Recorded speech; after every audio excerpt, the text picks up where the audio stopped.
want to extend my welcome to all of you today, those of you who are here in the sanctuary, those of you who are online, for those of you who were dragged here by a friend, a family member, or relative, or those of you who came running through the doors. We're glad that you're with us. We're glad that you are a part of this Peachtree family and a moment that we set aside in our week to gather, to pray, to celebrate, and especially today to honor our high school seniors that are on the cusp of a significant growth and transition as they head off to college and in the next stage of their life. Can we give them a hand as we kind of begin to...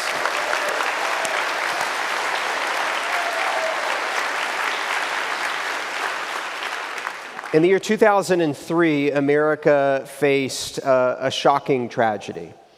Many watched the news or in the sky when the shuttle and the Columbia spacecraft broke apart into countless little fireballs and pieces, killing all 7 astronauts aboard. And it was not only the loss of life, it was also the questions that came behind that tragedy. Can we trust this technology that we believe that leads us into a greater and a better future?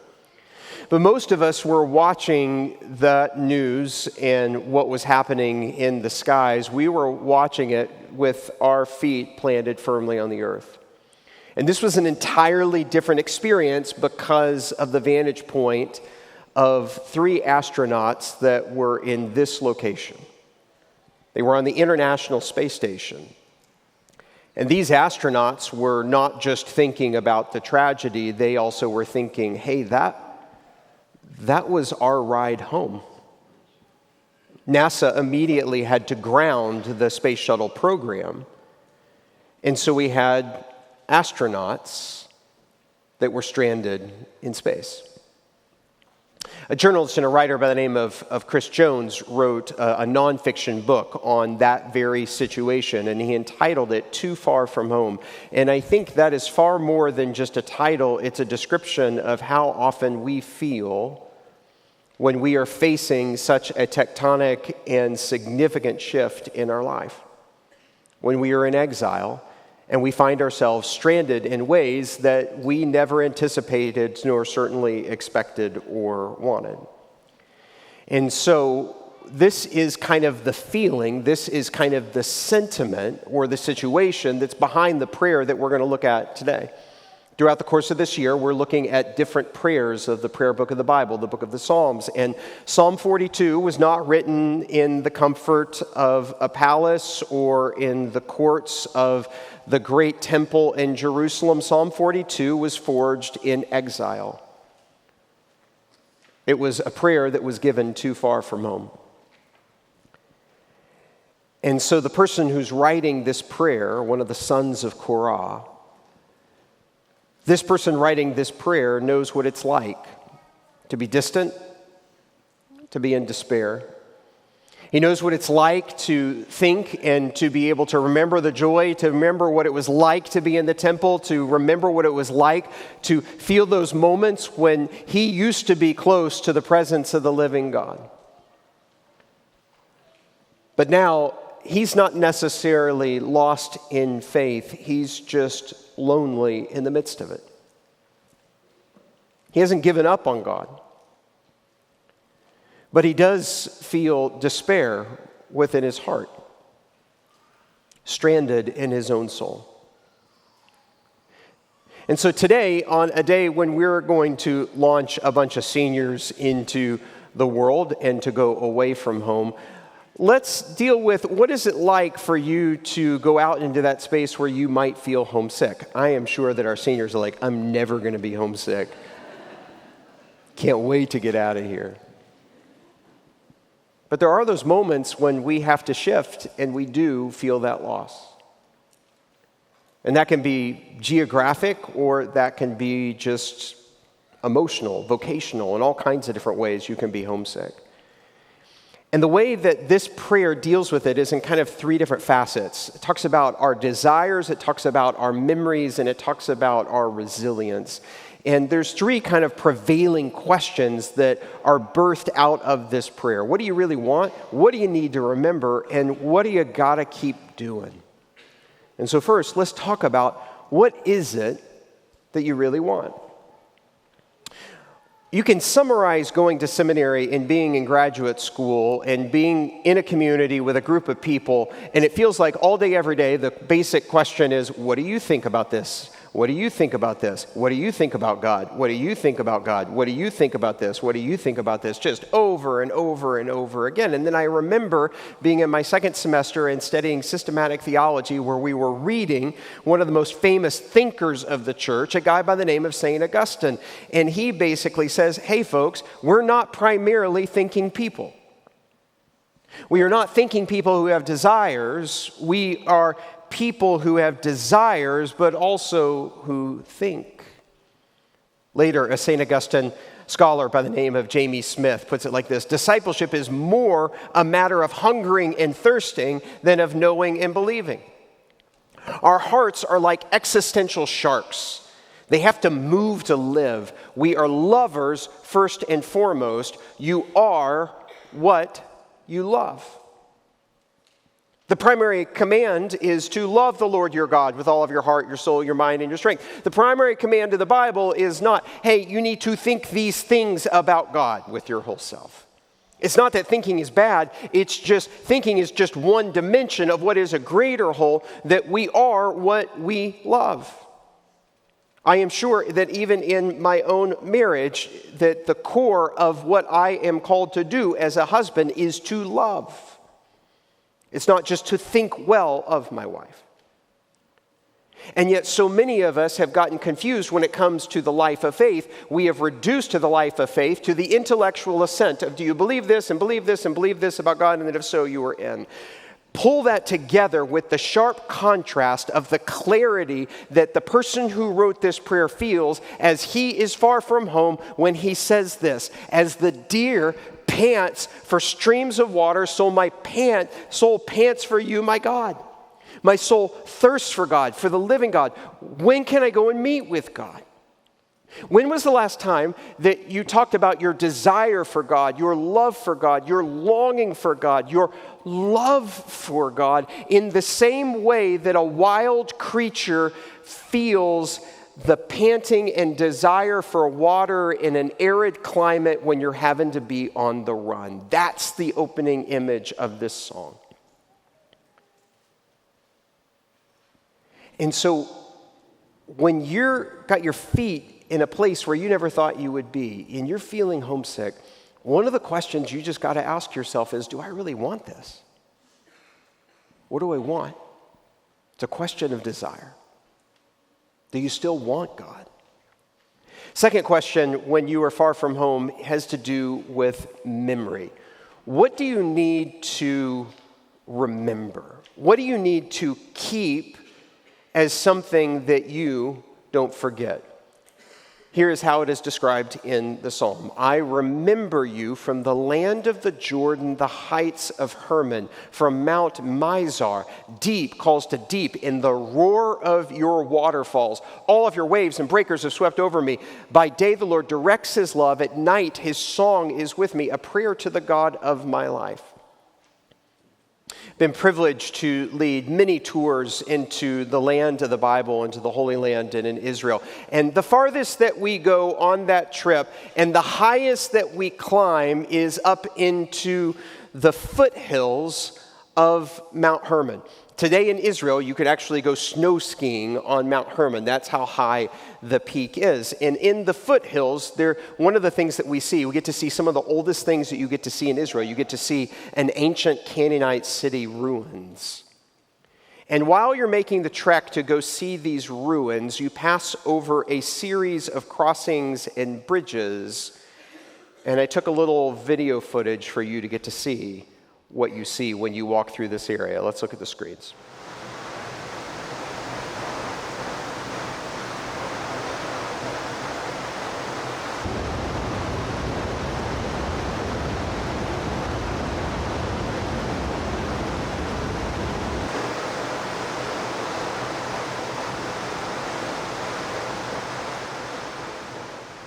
So we're passing over all these little bridges and things like that. The group's still moving. I'm sitting there videoing this, and Kelly, I remember her saying to me, "What are you doing?" And I said, "I'm taking video footage for a future sermon on Psalm 42. To which she says, "You are such a nerd. You know that, right?" And she's not wrong. But this is the place where Psalm 42 is forged. It's up in the mountains of Mount Hermon. He tells us where he is. He's about as far away in a dangerous kind of place in Israel. Mountaintop places where people tend to hide, where pagan and strange things tend to happen up in the mountains. And as he is hearing the waterfalls roar and foam, he's thinking about the water that flows all the way down into the Jordan, into the land that sustains the people. Deep calls to deep. He's thinking to himself, I'm far from home, but I've got to remember where I'm from. He says it like this: these things I remember as I pour out. Think of the water pouring out of that mountain in the same way he pours out his soul. How I used to go to the house of God. Didn't always used to be in exile.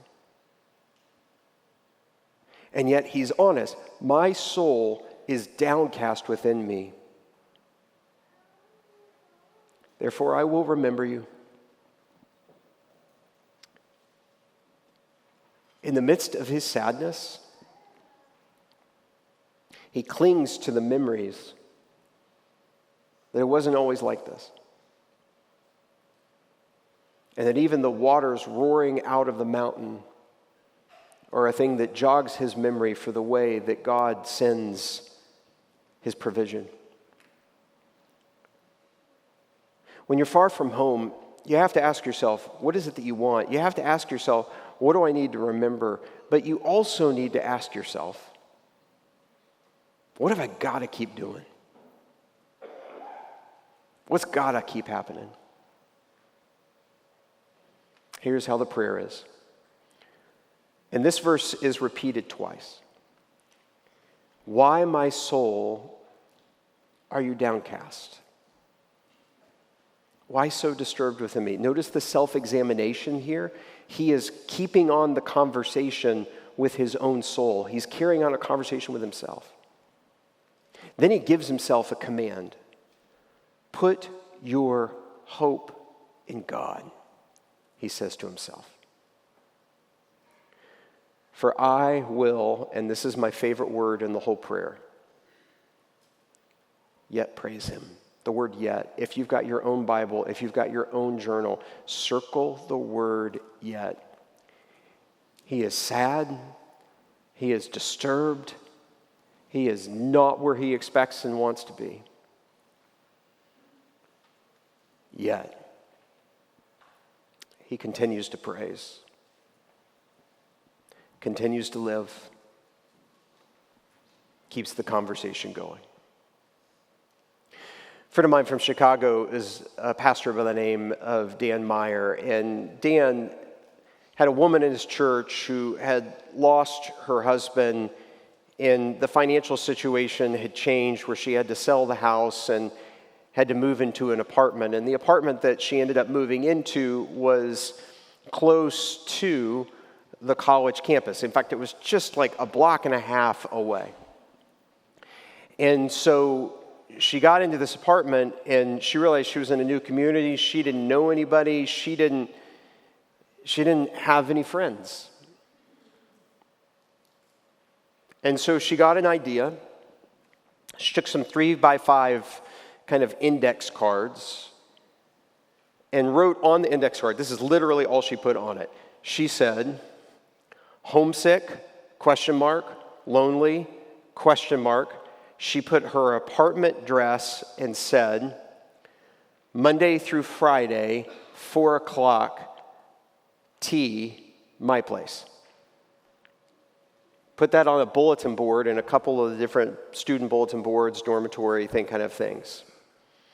You would think most kind of sane student would walk by that and be like, creepy, weird, not going to do that.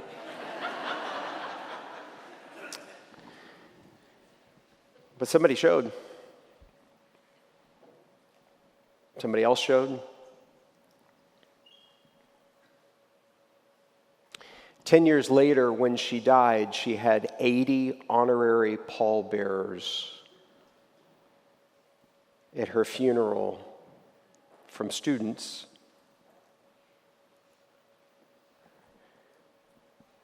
who had not only hot tea, but the warmth and the love and the hospitality of Jesus Christ himself out of her loneliness and exile in despair. Yet,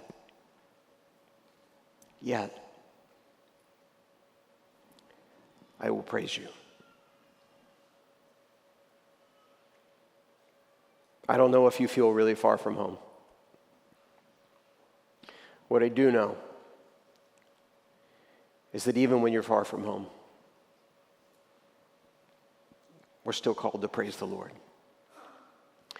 In order for us to close out this message today, I've invited 4 of our seniors to come and to help us apply these kinds of things. Will you give it up for our seniors who are coming to share?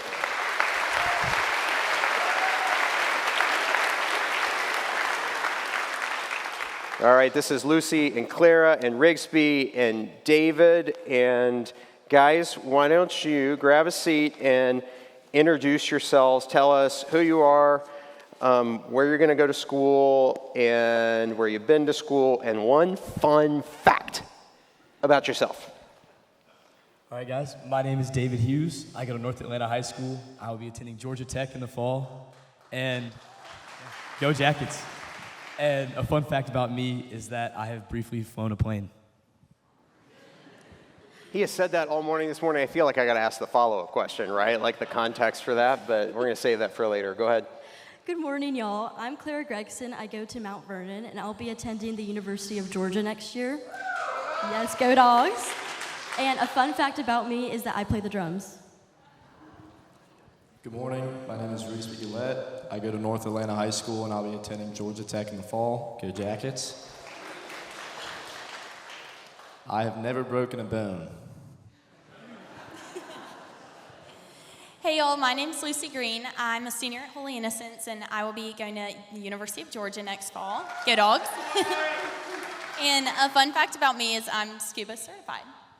Very nice. Notice this is a part of our diversity initiative. We've got equal balancing of fair of lots of over here of our Georgia allegiances here.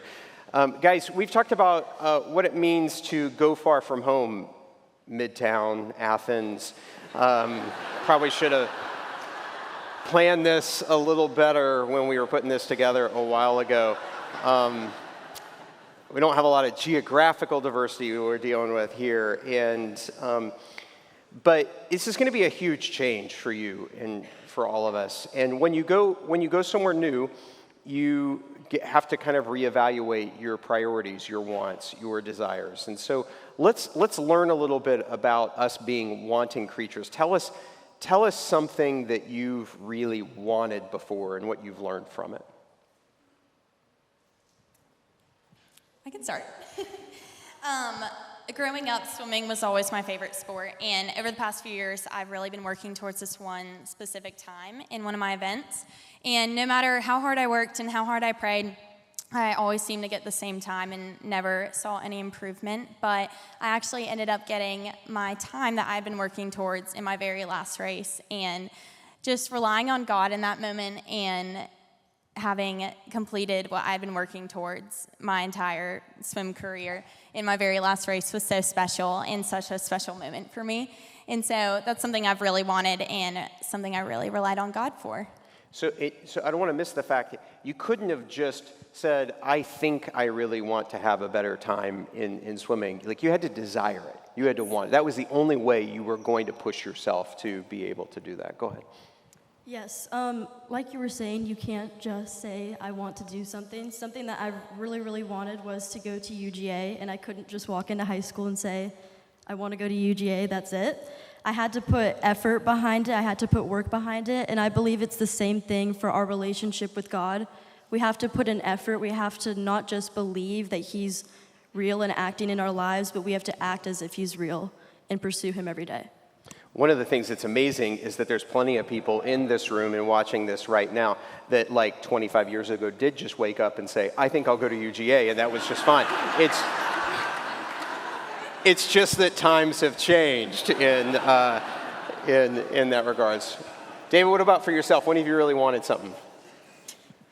Oh my. Why are you shaking your head like that? So when I was really little, I needed an Xbox. When I was really little, all of my friends had one, and I desired that Xbox. And eventually, with enough convincing, my parents got me that Xbox, and let me tell you, it was everything that I could have asked for. But there is a difference between our worldly desires and then our desire to be with the Lord, and there's a difference between simple belief and desire. When it comes to belief, you can believe in God, but that's not truly having a relationship. You want to desire God. You can believe in God all you want, but if you don't actively seek him out, you will never truly have a relationship with God. Rigsby, let's change gears a little bit, and I'll let you start with this. When's a time when kind of your awareness of God, your hunger or desire for God kind of came alive for you? So when I was younger growing up, my older brother and his best friend were big role models for me.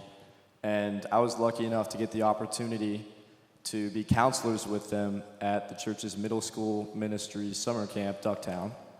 And watching them interact with the campers and watching God work through them was something so special to me. And that really turned God from just a word to me into something living and active in my life.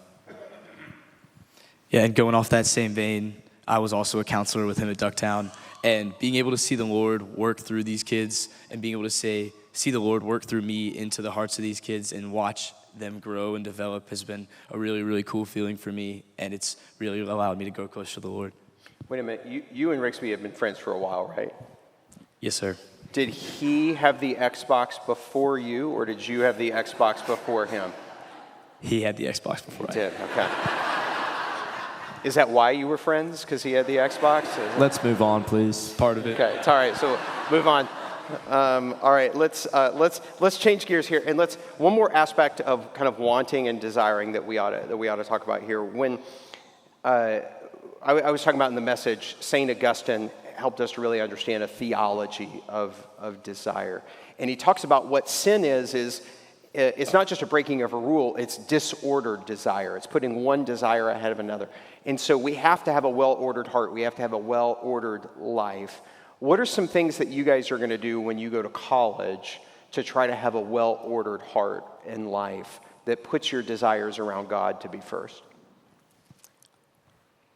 I'll start us off.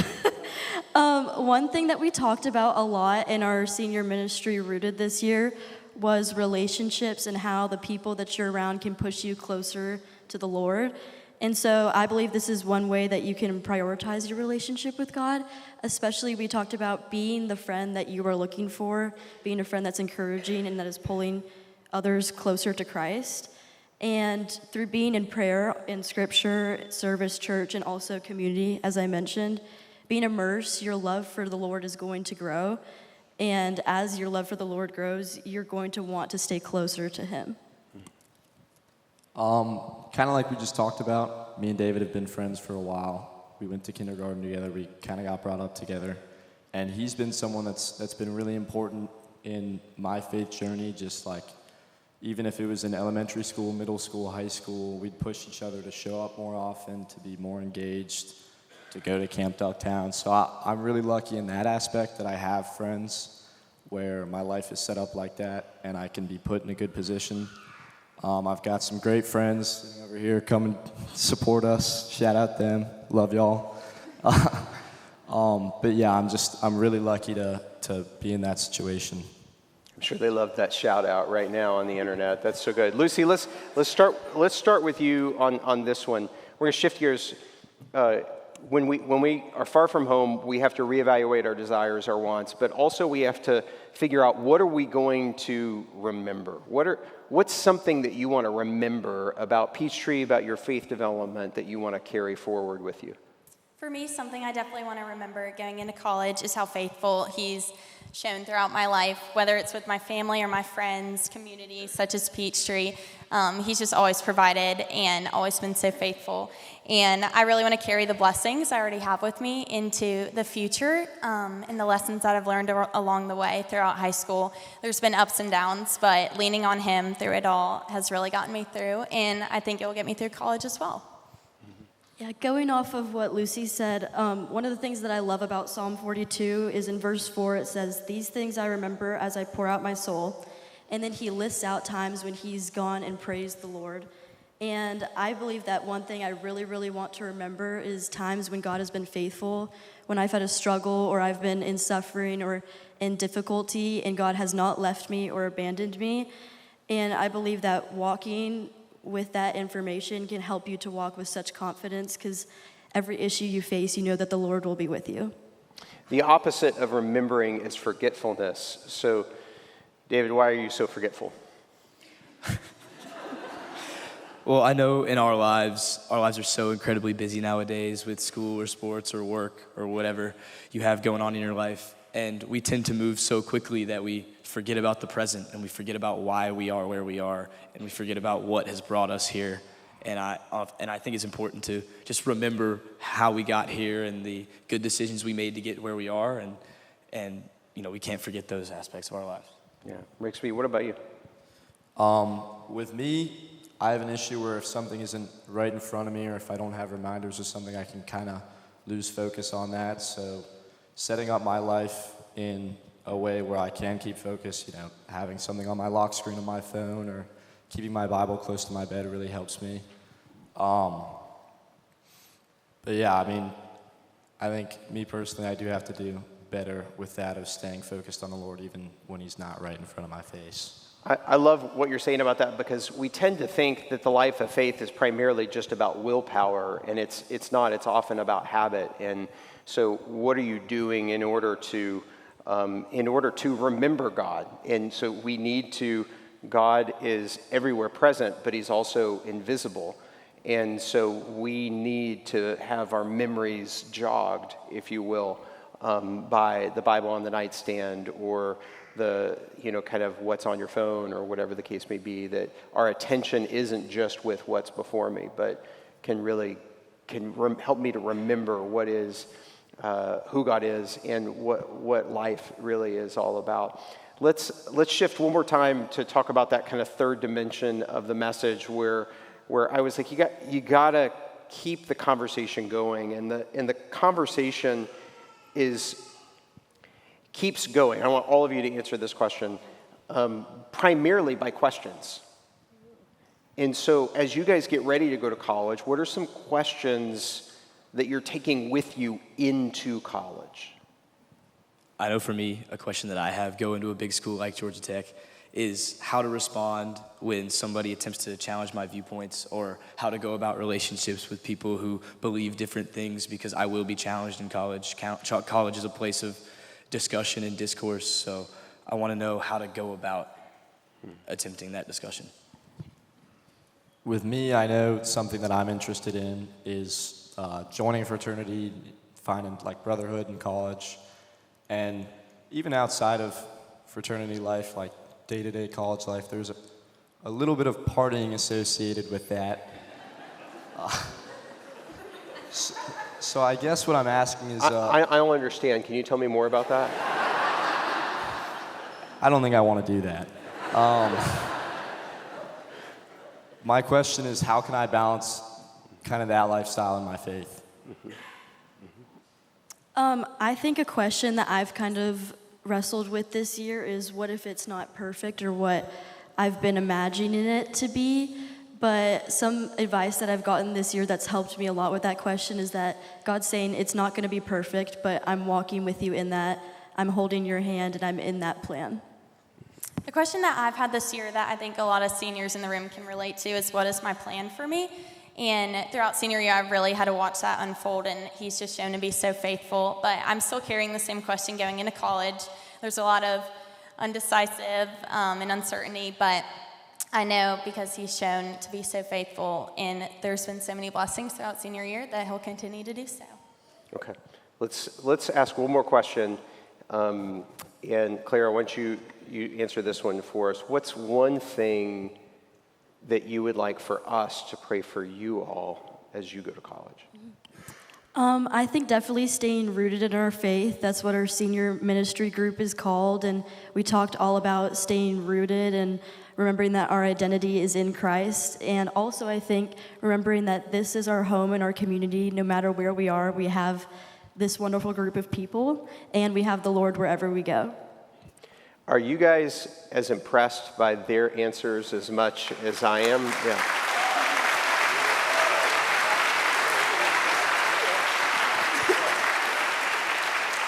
I mean, I kind of feel like we should just go pick 4 random adults, put them up here, and see if they could do as well as you guys. I know that in a lot of talk about one generation to the next, there's a lot of negativity. I hope you are as encouraged as I am by their life, by their faithfulness. And in order for us to close in prayer, we're going to do something a little different to this message. I've written a blessing for you all and for the rest of the seniors, a blessing for the road, that's kind of based out of Psalm 42. And I'm going to say it once, and then I'm going to ask the congregation to say it in unison as a prayer over all of the seniors. And the prayer goes like this: May the thirst in your soul always lead you to living water. When your desires run wild or grow weary, may you remember the one who placed them there. When the path feels lonely or the noise too loud, may memory rise like a song in your chest of laughter and friends, prayers whispered over you, and the God who was with you then and goes with you now. May you keep the deepest conversation going with your soul, with your questions, with your Maker. And when hope feels faint, may you know it is still enough to carry you back home. Will you say this with me as a prayer over them in unison? May the thirst in your soul always lead you to living water. When your desires run wild or grow weary, may you remember the one who placed them there. When the path feels lonely or the noise too loud, may memory rise like a song in your chest of laughter and friends, prayers whispered over you, and the God who was with you then and goes with you now. May you keep the deepest conversation going with your soul, with your questions, with your Maker. And when hope feels faint, may you know it is still enough to carry you back home. Amen.